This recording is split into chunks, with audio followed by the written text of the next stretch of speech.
भाऊ, आज एक महत्त्वाची बैठक दिल्लीमध्ये पार पडते. केंद्रीय जलशक्ती मंत्री यांच्यासोबत आलमट्टीच्या विषयावरती बैठक पार पडते आणि महाराष्ट्रातील सांगली आणि कोल्हापूरचे सगळे आमदार खासदार बैठकीत असतात. नेमकं मागणी काय सगळ्यांची?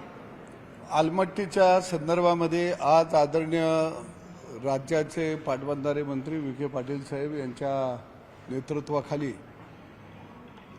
केंद्रीय जलपूर्ती मंत्र्यांच्या बरोबर आज बैठक संपन्न होत आहे आणि सांगली कोल्हापूर जिल्ह्यातील सर्व पक्षाचे लोकप्रतिनिधी या बैठकीसाठी आज दिल्लीमध्ये दाखल झालेले आहेत.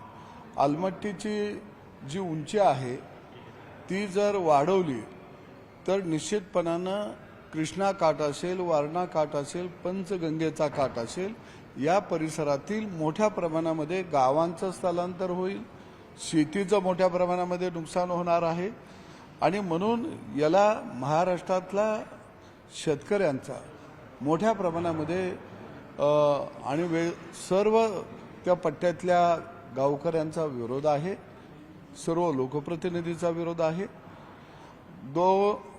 2018-19 साली मोठा महापूर हा या सगळ्या पट्ट्यामध्ये आलेला होता. 2005 साली महापूर आलेला होता. जर त्या ठिकाणी 517 मीटर इतकं जरी पाणी अडवलं तरी सुद्धा त्याचा फटका सांगली कोल्हापूर जिल्ह्यातील नदीकाठच्या सगळ्या गावांना बसत आहे. त्यांचं मत आहे की आम्हाला 524 मीटरपर्यंत वाढवायला त्या ठिकाणी परवानगी देण्यात यावी. आमचं मत आहे की पूर पट्ट्याचं जर रूपरेषा जर पाहिली तर 515 मीटर पाणी जर आलमट्टीमध्ये अडवलं तर ते कुठंतरी पूर नियंत्रणामध्ये राहतं, परंतु त्याच्यावर जर पाणी अडवलं गेलं तर निश्चितपणानं त्याचा फुगवटा हा या सगळ्या सांगली कोल्हापूर जिल्ह्यातल्या नदीकाठच्या गावांच्या मध्ये येत असतो. कर्नाटकाला हिप्परकी धरणाच्या माध्यमातून पाणी साठा करून त्यांना पुढे शेतीला पाणी देता येऊ शकतं. आलमट्टीतून आज जे आहे त्याचा पुरेसा वापर केला तर बरंचसं क्षेत्र त्या ठिकाणी कव्हर होतं.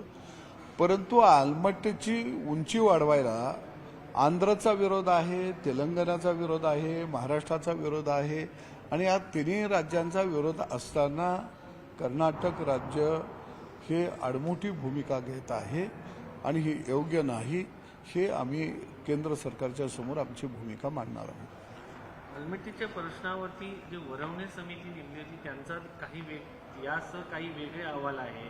सिमेंट काँक्रिटीकरण झालेलं, त्याचबरोबर शहरीकरणाचा साचेबंद विकास झालेला नाही, हे देखील मुद्दे, यावरती देखील काही चर्चा करणार आहेत का इथले आमदार? निश्चितपणानं प्रत्येक नदीची, विशेषतः कृष्णा असेल, वारणा असेल, पंचगंगा असेल, यांची पूररेषा ही ठरलेली आहे. पूररेषेच्या आत जे काही अडथळे निर्माण झालेले आहेत त्याचा ॲक्शन प्लॅन राज्य सरकारनं तयार केलेला आहे आणि त्या दृष्टीनं युद्धपातळीवरती काम सुद्धा सुरू आहे. परंतु 100% त्यामुळं महापुराचा तडाखा बसतो ही गोष्ट खरी नाही आहे. जर पाण्याचं नियोजन वरील आलमट्टीच्या वरच्या धरणांचं पाण्याचा सोर्सेस आणि आलमट्टीचा ज्या पद्धतीनं पाणी बाहेर सोडलं गेलं पाहिजे याचाही ताळमेळ जर नाही बसला तरी सुद्धा त्याचा मोठा फटका हा सांगली कोल्हापूरला बसत असतो. त्यासाठी समन्वय समिती नेमली होती कर्नाटक आणि महाराष्ट्र सरकार, या समितीच्या काही बैठका होतात का, फक्त नावापुरतीच? नाही, समन्वय समितीच्या सातत्यानं बैठका होत आहेत. कर्नाटक आणि महाराष्ट्र सरकारच्या माध्यमातून ज्या समन्वय समित्या नेमलेल्या आहेत त्याची माहिती ही लोकप्रतिनिधीला सुद्धा राज्य सरकारच्या माध्यमातून दररोज दिली जाते की सध्या पाण्याचा विसर्ग किती आहे, कोणत्या कोणत्या धरणामध्ये किती पाण्याचा साठा आहे, कॅचमेंट एरियामध्ये पावसाचं परिमाण काय आहे, याची माहिती ही दररोज येत आहे. आणि यावर्षी आणि गेल्या वर्षी दोन्ही राज्यांनी चांगल्या पद्धतीने समन्वय राखलेला आहे. जितेंद्र आव्हाड यांनी वक्तव्य केलेलं आहे की सनातन धर्म वगैरे काही नाही आणि सनातन धर्मानं सगळं वाटोळं केलेलं आहे, तो कधी नव्हता आणि नसणार. मला वाटतं की सनातन धर्म हा आपल्या या भारतीय उपखंडातील हा प्राचीन धर्म आहे आणि सनातन धर्माचं शब्दाचा अर्थच आहे की शाश्वत. आणि शाश्वत म्हणजे नित्य चिरंतर आणि न बदल होणारा धर्म, आणि हाच धर्म हिंदू धर्माचं मूळ स्वरूप आहे. सनातन धर्माच्या अनुषंगानं खरं जर बघितलं तर वेद असेल, उपनिषद असतील, भागवत गीता असेल, रामायण असेल, महाभारत असेल, पुराणे असतील, पूजा अर्च व्रत, ही तीर्थयात्रा, दानधर्म असेल, ऋतूनुसार सण उत्सव असतील, मग दिवाळी आहे, दसरा आहे, गुढीपाडवा आहे, हे सनातन धर्माच्या अनुषंगानं किंवा सनातन धर्म या भारताच्या किंवा या उपखंडामध्ये स्थापन झाल्यापासून हे रूढी परंपरा खऱ्या अर्थानं पाळलेल्या आहेत. पण मला वाटतं की जितुद्दीनला हे माहीत नसावं की जो मुस्लिम धर्म आहे या धर्मामध्ये त्या धर्माचा जो अनुयायी नसेल त्याला काफिर म्हटलं जातं, आणि काफिरावर अन्याय करायला त्या धर्माच्या अनुमती आहे. तसा सनातन धर्म म्हणत नाही की तुम्ही वेगळी विचारसरणी स्वीकारली तर आम्ही तुम्हाला बाजूला काढू, तुमच्यावर अन्याय अत्याचार करू, असं अजिबात म्हटलं जात नाही. सनातन धर्मामध्ये मनुस्मृतीचा समावेश होतो का?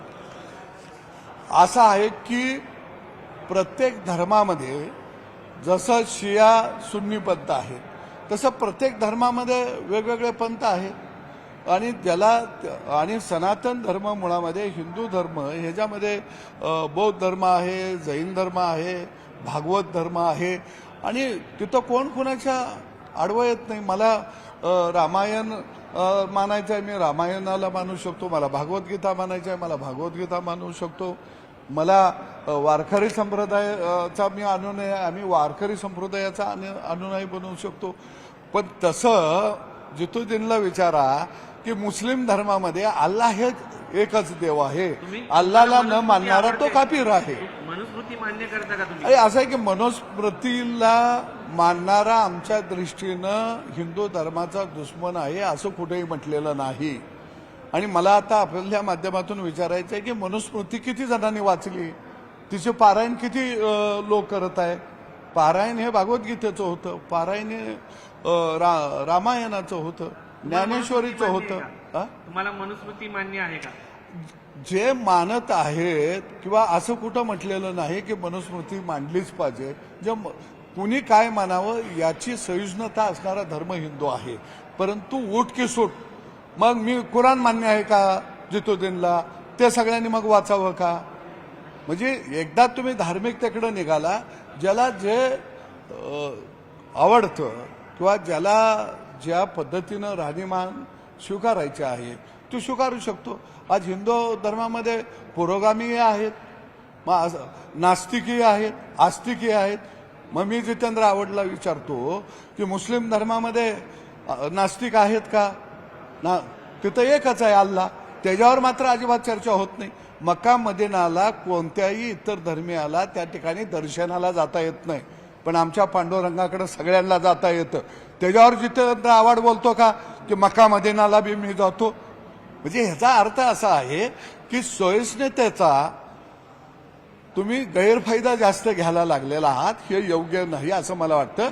आणि जितेंद्र आव्हाडने आपलं नामकरण करावं, आणि आपला ते म्हणतात की मी हिंदू आहे. अरे सनातनाचा मूळ पाया हा हिंदू आहे, हिंदू संस्कृती आहे. दुसरा मुद्दा की सामनामध्ये पण आज लिहिलेला आहे, दौंडमध्ये सत्ताधाऱ्यातल्या 2 आमदारांनी हे संपूर्ण पेटवले असं म्हटलं जाते की जो मला वाटतं की गर्व से कहो हम हिंदू आहे ही घोषणा कुणी आणली हे जरा सामनाने लिखाण करावं.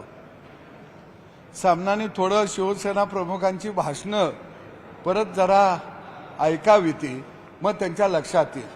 आणि म्हणून मला वाटतं की अरे तुम्ही वेगवेगळे धर्म आपापला उत्सव साजरा करत आहेत, त्यांचे वेगवेगळे उत्सव होत आहेत, आणि मग आम्ही आमच्या धर्माचा अभिमान गर्व बाळगला तर वाईट का वाटावं?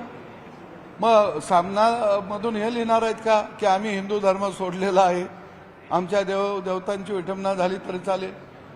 सामनाला हे मान्य आहे का आमचा छत्रपती संभाजीराजांचा छळ करून त्या ठिकाणी त्यांचा वध करण्यात आला? मी आज म्हणतो की ज्यांनी छत्रपती संभाजीराजांचा वध केला तो औरंगजेब आतंकवादी होता हे म्हणण्याचं धाडस आहे का आज सामनामध्ये? हे लिहिण्याचं धाडस आहे का त्यांच्यामध्ये?